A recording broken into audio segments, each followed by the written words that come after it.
నమస్కారం. VS9 news కి స్వాగతం. హెడ్లైన్ చూద్దాం.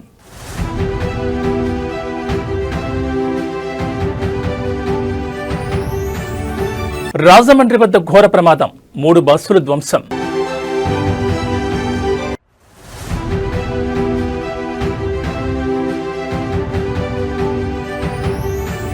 ఏపీకి 1,00,000 కోట్ల పెట్టుబడుల వరద, చంద్రబాబు మార్క్ పాలిటిక్స్.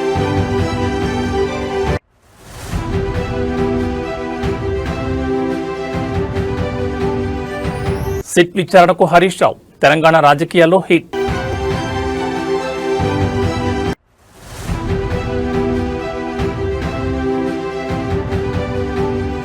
తెలుగు రాష్ట్రాల్లో మారిన వాతావరణం, మళ్లీ పెరిగిన చలి తీవ్రత, పలు జిల్లాల్లో వర్ష సూచన. ఇక డీటెయిల్స్ చూస్తే తూర్పుగోదావరి జిల్లా రాజమహేంద్రవరంలో అర్ధరాత్రి ఘోర రోడ్డు ప్రమాదం సంభవించింది. 3 బస్సులు ఒకదాన్నొకటి ఢీకొన్న ఈ ఘటనలో పలువురు తీవ్రంగా గాయపడ్డారు. అర్ధరాత్రి 2 ప్రైవేట్ ట్రావెల్స్ బస్సులు మరియు 1 విద్యార్థుల బస్సు మధ్య ఘర్షణ జరిగింది. ఈ ప్రమాదంలో సుమారు 26 మందికి పైగా ప్రయాణికులు గాయపడ్డారు. క్షతగాత్రులను వెంటనే చికిత్స నిమిత్తం సమీపంలోని ప్రభుత్వ మరియు ప్రైవేట్ ఆసుపత్రిలో తరలించారు. అర్ధరాత్రి సమయంలో రోడ్డుపై దట్టమైన పొగమంచు లేదా అతివేగం కారణంగా ఈ ప్రమాదం జరిగినట్లు ప్రాథమిక సమాచారం అందుతోంది. 2 ప్రైవేట్ ట్రావెల్స్ బస్సులు వేగంగా వస్తూ ఎదురుగా వస్తున్న విద్యార్థుల బస్సును ఢీకొట్టాయి. ప్రమాదం జరిగిన సమయంలో బస్సులో ఉన్న ప్రయాణికులు భయాందోళనతో కేకలు వేశారు. స్థానికులు, పోలీసులు సకాలంలో స్పందించి బస్సులో చిక్కున్న వారిని బయటకు తీసి ఆసుపత్రికి తరలించారు. ప్రస్తుతం ఆసుపత్రిలో చికిత్స పొందుతున్న వారిలో 4 పరిస్థితి విషమంగా ఉన్నట్టు తెలుస్తోంది. పోలీసులు కేసు నమోదు చేసుకుని దర్యాప్తు చేస్తున్నారు.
కలియుగ వైకుంఠం తిరుమలలో వివాహం చేసుకోవాలనుకునే భక్తులకు టీటీడీ తీపి కబురు అందించింది. ఇకపై ఉచిత వివాహాల కోసం ఆన్లైన్లోనే బుకింగ్ చేసుకునే సదుపాయాన్ని అందుబాటులోకి తెచ్చింది. మరోవైపు సంక్రాంతి సెలవుల నేపథ్యంలో తిరుమలలో భక్తుల రద్దీ కొనసాగుతోంది. తిరుమలలో ఉచితంగా వివాహం చేసుకోవాలనుకునే జంటలు టీటీడీ అధికారిక వెబ్సైట్ ద్వారా స్లాట్ బుక్ చేసుకోవచ్చు. సంక్రాంతి పండుగ రద్దీ కారణంగా సర్వదర్శనానికి సుమారు 14 నుంచి 24 గంటల వరకు సమయం పడుతోంది. వైకుంఠం క్యూ కాంప్లెక్స్లోని అన్ని కంపార్ట్మెంట్లు భక్తులతో నిండిపోయాయి. శ్రీవారి సన్నిధిలో ఒక్కటవ్వాలనుకునే పేద మరియు మధ్యతరగతి భక్తుల కోసం టీటీడీ కళ్యాణ వేదిక ద్వారా ఉచిత వివాహాలు నిర్వహిస్తోంది. ఇప్పటి వరకు దీనికోసం నేరుగా వచ్చి నమోదు చేసుకోవాల్సి ఉండగా ఇప్పుడు భక్తుల సౌకర్యార్థం వెబ్సైట్లో ఆన్లైన్ బుకింగ్ సౌకర్యాన్ని ప్రారంభించారు. వివాహం చేసుకునే వధూవరులు తమ ఆధార్ కార్డులు, తల్లిదండ్రుల వివరాలతో పాటు వయసు ధృవీకరణ పత్రాలను అప్లోడ్ చేయాల్సి ఉంటుంది. వివాహం తర్వాత దంపతులతో పాటు వారి తల్లిదండ్రులకు ఉచితంగా శ్రీవారి దర్శనం మరియు లడ్డూ ప్రసాదం కూడా అందజేస్తారు. అయితే సంక్రాంతి సెలవులు ముగింపు దశలో ఉండడంతో తిరుమలకు భక్తులు పోటెత్తారు. సాధారణ భక్తులకు సర్వదర్శనం కోసం వేచి ఉండే సమయం క్రమంగా పెరుగుతోంది. చలిని కూడా లెక్క చేయకుండా భక్తులు క్యూ లైన్లో వేచి ఉంటున్నారు. రద్దీ దృష్ట్యా సామాన్య భక్తులకు ప్రాధాన్యతనిస్తూ టీటీడీ అధికారులు ఏర్పాట్లు పర్యవేక్షిస్తున్నారు.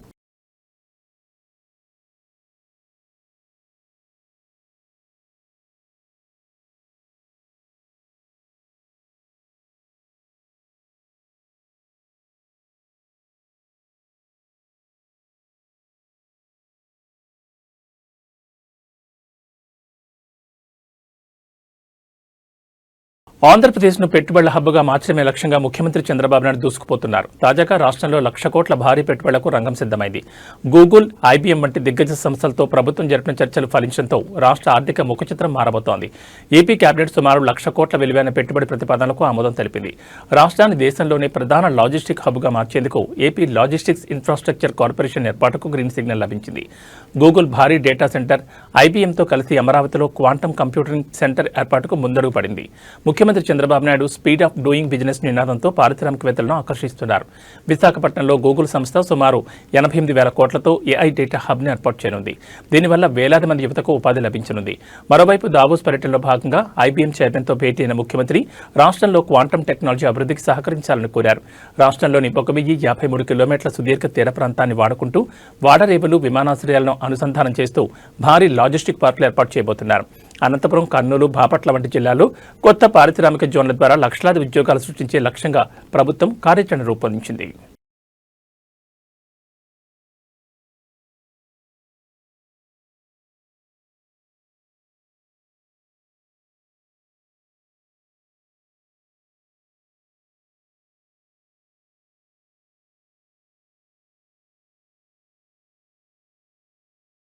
తెలంగాణ రాజకీయాల్లో పెను సంచలనం సృష్టించిన ఫోన్ ట్యాపింగ్ కేసు మలుపులు తిరుగుతోంది. ఈ కేసులో విచారణ ఎదుర్కొనేందుకు మాజీ మంత్రి, సిద్దిపేట ఎమ్మెల్యే హరీష్ రావు కొద్దిసేపటి క్రితమే సిట్ కార్యాలయానికి చేరుకున్నారు. నోటీసుల మేరకు జూబ్లీహిల్స్లోని సిట్ కార్యాలయానికి హరీష్ రావు చేరుకున్నారు. విచారణకు వెళ్లే ముందు ఆయన మీడియాతో మాట్లాడుతూ సంచలన వ్యాఖ్యలు చేశారు. రేవంత్ రెడ్డి ప్రభుత్వం కావాలనే కక్షాదింపు రాజకీయాలు చేస్తుందని ఆరోపించారు. గత ప్రభుత్వ హయాంలో అక్రమంగా ఫోన్ ట్యాపింగ్ పాల్పడ్డారన్న ఆరోపణలపై సిట్ అధికారులు ఆయనను సుదీర్ఘంగా ప్రశ్నించే అవకాశం ఉంది. ప్రస్తుతం సిట్ అధికారులు హరీష్ రావు స్టేట్మెంట్ను రికార్డు చేస్తున్నారు. ఇప్పటికే ఈ కేసులో పలువురు పోలీసు అధికారులను అరెస్ట్ చేసిన సంగతి తెలిసిందే. రాజకీయ నాయకులను కూడా విచారించడంతో ఈ వ్యవహారం ఇప్పుడు రాష్ట్ర వ్యాప్తంగా హాట్ టాపిక్ గా మారింది. నేనే తప్పు చేయలేదు, చట్టంపై నాకు నమ్మకం ఉందని హరీష్ రావు ఈ సందర్భంగా స్పష్టం చేశారు. రాజకీయ వేధింపుల కోసమే తనను ఈ కేసులోకి లాగుతున్నారని ఆయన మండిపడ్డారు.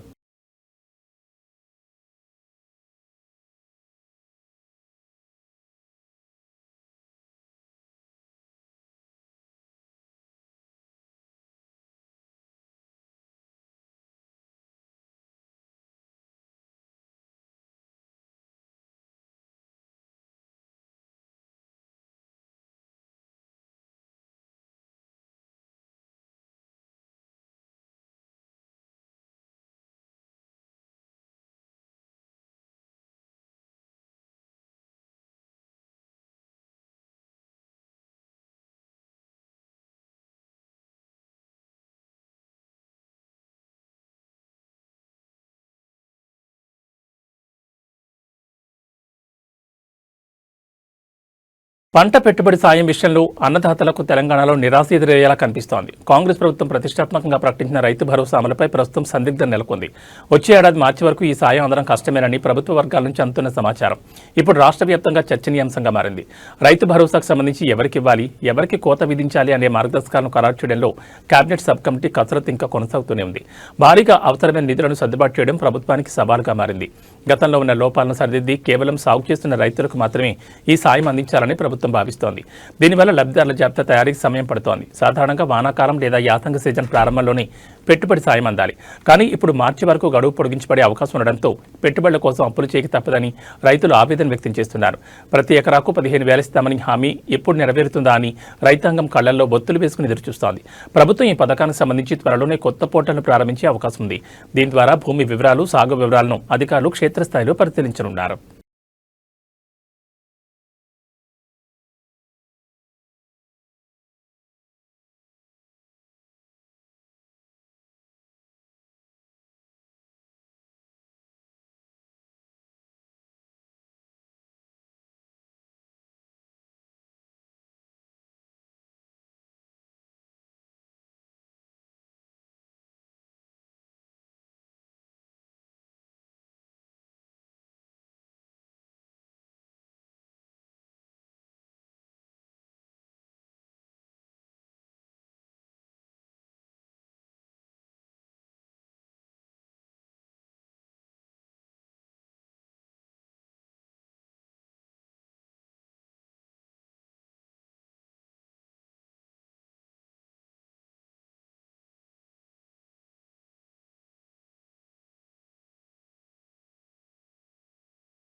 తెలంగాణలో అవినీతి తిమింగలాల వేట కొనసాగుతోంది. హనుమకొండ జిల్లాలో ఏసీబీ అధికారులు భారీ ఆపరేషన్ నిర్వహించారు. హనుమకొండ అదనపు కలెక్టర్ మరియు ఇన్ఛార్జ్ డీఈఓ ఏ వెంకటరెడ్డి నివాసాలు, కార్యాలయాలపై ఏసీబీ అధికారులు మెరుపుదాడులు చేశారు. ఈ సోదాల్లో అక్రమ ఆస్తుల చిట్టా బయటపడడం ఇప్పుడు రాష్ట్ర వ్యాప్తంగా సంచలనంగా మారింది. ఒక ప్రైవేట్ పాఠశాల అనుమతుల పునరుద్ధరణ కోసం 60,000 లంచం తీసుకుంటూ కలెక్టరేట్లోని వెంకటరెడ్డిని అధికారులు పట్టుకున్నారు. భారీగా భూములకు సంబంధించిన డాక్యుమెంట్లు, విదేశీ మద్యం బాటిళ్లను కూడా అధికారులు గుర్తించారు. ఈ కేసులో వెంకటరెడ్డితో పాటు విద్యాశాఖకు చెందిన junior assistant Manoj, senior assistant గౌసుద్దీన్లను కూడా ఏసీబీ అధికారులకు తీసుకుంది. వెంకటరెడ్డి అరెస్టు వార్త తెలియగానే హనుమకొండ కలెక్టరేట్ ఎదుట రైతులు బాణాసంచా కాల్చి సంబరాలు చేసుకున్నారు. నేషనల్ హైవే భూసేకరణ విషయంలో తమను ఇబ్బందులు గురిచేశారని ఇప్పుడు ఆయన ఏసీబీకి దొరకడంపై హర్షం వ్యక్తం చేస్తున్నారు. ఏసీబీ అధికారులు ప్రస్తుతం వెంకటరెడ్డికి చెందిన బ్యాంక్ లాకర్లను, ఇతర బంధువుల ఇళ్లను కూడా తనిఖీ చేస్తున్నారు. ఆదాయానికి మించిన ఆస్తుల కోణంలో విచారణ మరింత వేగవంతమైంది.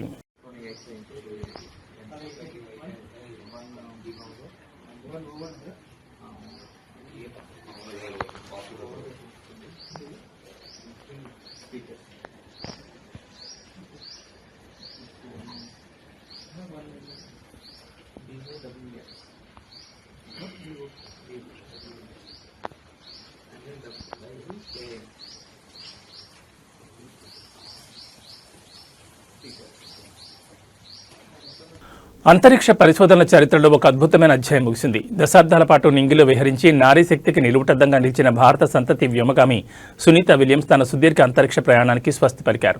సుమారు 27 ఏళ్ల పాటు నాసాలో విశేష సేవలందించిన ఆమె నేడు పదవి విరమణ చేస్తున్నట్లు ప్రకటించి ప్రపంచవ్యాప్త అభిమానులను భావోద్వేగానికి గురిచేశారు.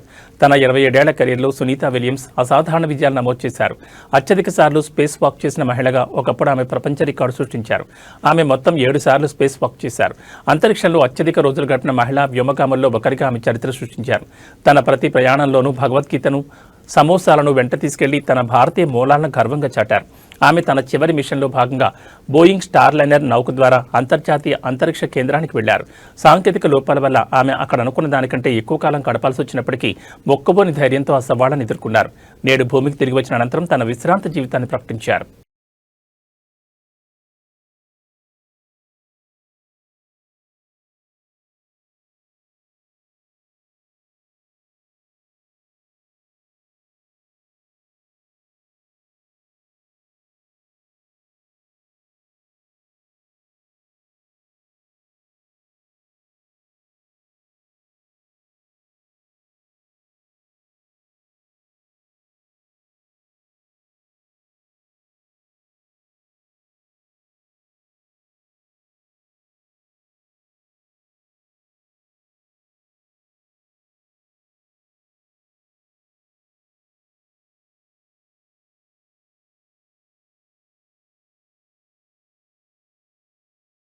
అగ్రరాజు అమెరికా రాజకీయాల్లోనే కాదు, ప్రపంచ రాజకీయాల్లోనూ డొనాల్డ్ ట్రంప్ స్టైలే వేరు. ఎప్పుడు ఏ సంచలనం తెరలేపుతారో ఎవరికీ అందదు.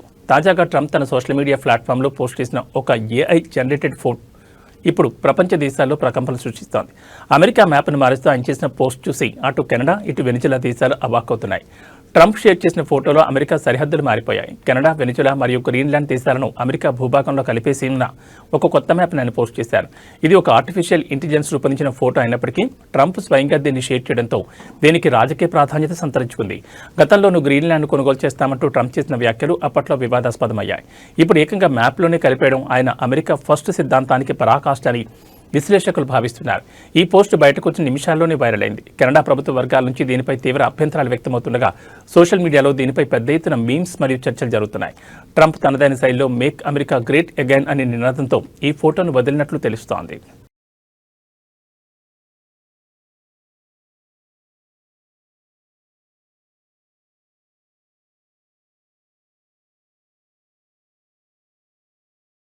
భారతీయ స్టాక్ మార్కెట్ చరిత్రలోని అతిపెద్ద ఐపీఓకు రంగం సిద్ధమైంది. అపర కుబేరుడు ముఖేష్ అంబానీ నేతృత్వంలోని రిలయన్స్ జియో పబ్లిక్ ఇష్యూకు రాబోతోంది.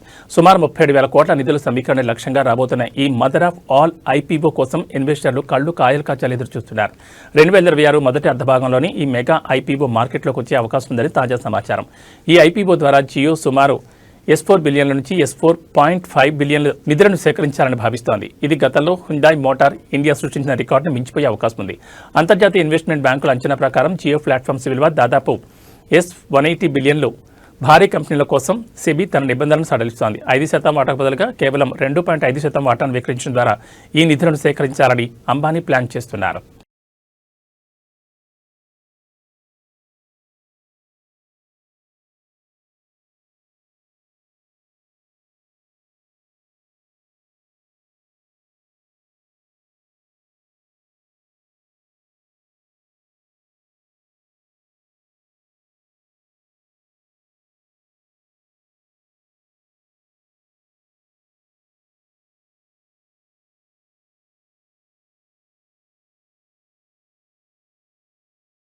టాలీవుడ్ సూపర్ స్టార్ మహేష్ బాబు అభిమానులు 1000 కడతో ఎదురుచూస్తున్న ఆ క్షణం వచ్చేసింది. దర్శక దిగ్గజం ఎస్ఎస్ రాజమౌళి దర్శకత్వంలో తెరకెక్కుతున్న భారీ యాక్షన్ అడ్వెంచర్ మూవీ గురించి నెట్టింట ఒక క్రేజీ అప్డేట్ వైరల్ అవుతోంది. ఆఫ్రికా అడవుల నేపథ్యంలో సాగే ఈ గ్లోబల్ ఆపరేషన్ కోసం మహేష్ బాబు తన లుక్ను పూర్తిగా మార్చేసి సరికొత్త అవతారంలో కనిపించిపోతున్నారు. ఈ సినిమా కోసం మహేష్ బాబు గత ఏడాది కాలంగా గడ్డం పొడవాటి జుట్టుతో విభిన్నమైన లుక్లో కనిపిస్తున్నారు. ఈ క్యారెక్టర్ కోసం ఆయన ప్రత్యేకంగా ఫిజికల్ ట్రైనింగ్ కూడా పూర్తి చేశారు. తాజా సమాచారం ప్రకారం ఫిబ్రవరి లేదా మార్చి నెలలో ఈ సినిమా రెగ్యులర్ షూటింగ్ ప్రారంభం కానుంది. మొదటి షెడ్యూల్ను జర్మనీ లేదా ఆఫ్రికాలోని అడవుల్లో ప్లాన్ చేస్తున్నట్లు సమాచారం. ఆస్కార్ విజేత ఎంఎం కీరవాణి సంగీతం అందిస్తుండగా పిఎస్ వినోద్ సినిమాటోగ్రఫీ బాధ్యతలు చేపట్టున్నారు. దాదాపు 800 కోట్ల నుంచి 1000 కోట్ల భారీ బడ్జెట్తో హాలీవుడ్ ప్రమాణాలకు ఏమాత్రం తగ్గకుండా ఈ సినిమాను రూపొందిస్తున్నారు.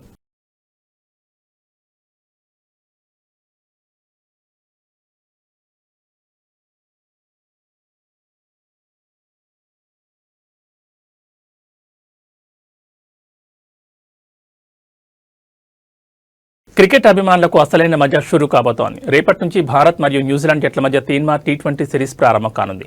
సొంత గడ్డపై కివీస్ను ముప్పుతిప్పలు పెట్టేందుకు కుర్రాళ్లతో కూడిన టీం ఇండియా సిద్ధమైంది.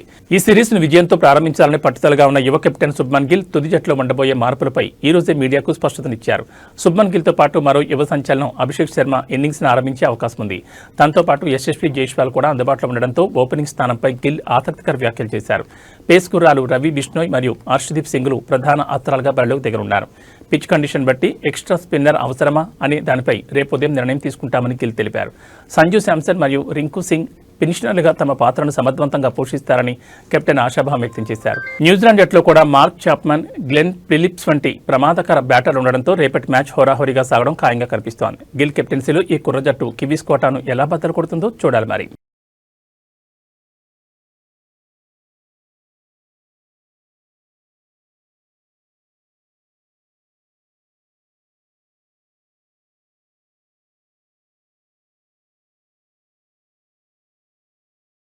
భారతీయ స్టాక్ మార్కెట్ ఇన్వెస్టర్లకు నేడు చేదు అనుభవం ఎదురైంది. అంతర్జాతీయంగా నెలకొన్న అనిశ్చితి, భౌగోళిక రాజకీయ ఉద్రిక్తత ప్రభావం దలాల్ స్ట్రీట్పై స్పష్టంగా కనిపిస్తోంది. నేడు ట్రేడింగ్ ప్రారంభమైన కొద్ది నిమిషాల్లోనే మార్కెట్లు భారీ పతనాలు చవిచూశాయి.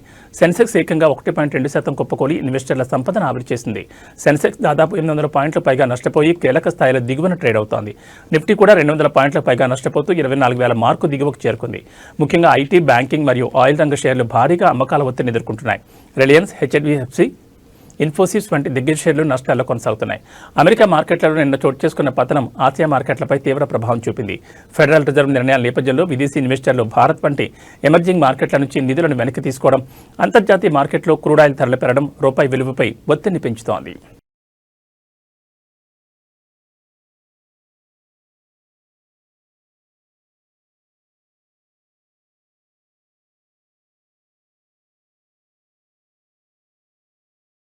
తెలుగు రాష్ట్రాల్లో వాతావరణం ఒక్కసారిగా మారిపోయింది. గత 2 రోజులుగా భానుడి బగబగలు తగ్గుముఖం పట్టగా చలి తీవ్రత మళ్లీ పెరుగుతోంది. అటు ఏపీలో ఉపరితల ఆవర్తనం ప్రభావంతో పలు జిల్లాల్లో చిరుజల్లులు కురిసే అవకాశం ఉందని వాతావరణ కేంద్రం హెచ్చరించింది. ఉమ్మడి ఆదిలాబాద్, మెదక్, రంగారెడ్డి జిల్లాలో కనిష్ట ఉష్ణోగ్రతలు 12 డిగ్రీల సెల్సియస్ నుండి 14 డిగ్రీల సెల్సియస్ వరకు నమోదవుతున్నాయి. నగరంలో పొగమంచు ప్రభావం ఎక్కువగా ఉంది. ఉదయం 8 గంటల వరకు వాహనదారులు జాగ్రత్తగా ఉండాలని సూచిస్తున్నారు. రాబోయే 3 రోజులు రాష్ట్ర వ్యాప్తంగా వాతావరణం పొడిగానే ఉంటుందని అధికారులు తెలిపారు. దక్షిణ కోస్తాంధ్ర, రాయలసీమ జిల్లాలో ఆకాశం మేఘావృతమై ఉంటుంది. నెల్లూరు, తిరుపతి జిల్లాలో అక్కడక్కడ తేలికపాటి వర్షాలు కురిసే అవకాశం ఉంది. సముద్ర తీరం వెంబడి గంటకు 40 నుంచి 50 కిలోమీటర్ల వేగంతో గాలులు వీస్తున్నాయి. మత్స్యకారులు వేటకు వెళ్లొద్దని హెచ్చరికలు జారీ చేశారు అధికారులు. చలిగాలి తీవ్రత పెరుగుతున్నందున చిన్నపిల్లలు, వృద్ధులు తగిన జాగ్రత్తలు తీసుకోవాలని, ముఖ్యంగా శ్వాసకోశ సమస్యలు ఉన్నవారు బయటకు వచ్చేటప్పుడు మాస్కులు ధరించాలని వైద్యులు సూచిస్తున్నారు.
రెండన్నా వేస్తారు.